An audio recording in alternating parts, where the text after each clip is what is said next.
It was a shipping mishap that launched 1,000 memes. But before the Suez Canal got stopped up, the way goods moved around the globe was already in a world of hurt.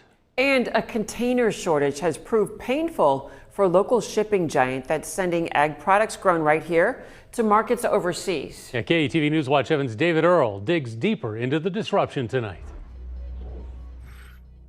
Company nestled into its headquarters right off Dodge Street is the third largest exporter of American agriculture products using shipping containers. You know, those big metal boxes you see moving around all the time. You'll see them on the railroad tracks, all those containers moving. Some of them are the consumer product goods coming in, then obviously the ag products going out. Schooler Chief Executive Paul Mace explains his Omaha company helped pioneer the use of those shipping containers for ag products about 2 decades ago.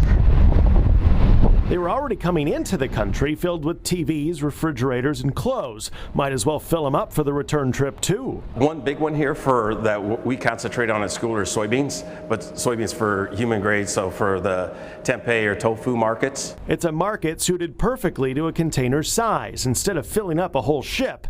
But it also means the ship is going to carry cargo from other customers. The ocean carriers are private companies. They're regulated to a very limited degree. And Peter Tershwell, Senior Content Officer at the Journal of Commerce, explains private businesses like profit. We're seeing freight rates that are double, triple, quadruple in some cases what they were a year ago.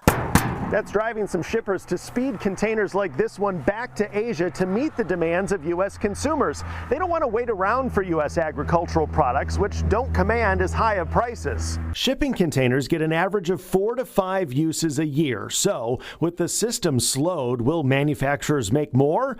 It's a question without a clear answer. How much do you invest right now to accommodate the current volumes that we're seeing, given the possibility that it might not be sustained? Mace is banking on good old-fashioned economics, saying if the demand continues to outpace supply, some more containers will come online to help the market get back its balance. And I think at the end of the day, that's a good thing from it'll help incentivize building out the capacity that we need to get on the right track. Schooler shipping costs are up 50% compared to before the pandemic. And while its products are meant for overseas markets because shipping costs globally are up big time, Tershwell tells me shoppers might start to notice rising prices on imports too. Think TVs, refrigerators, and clothes. Rob, back to you.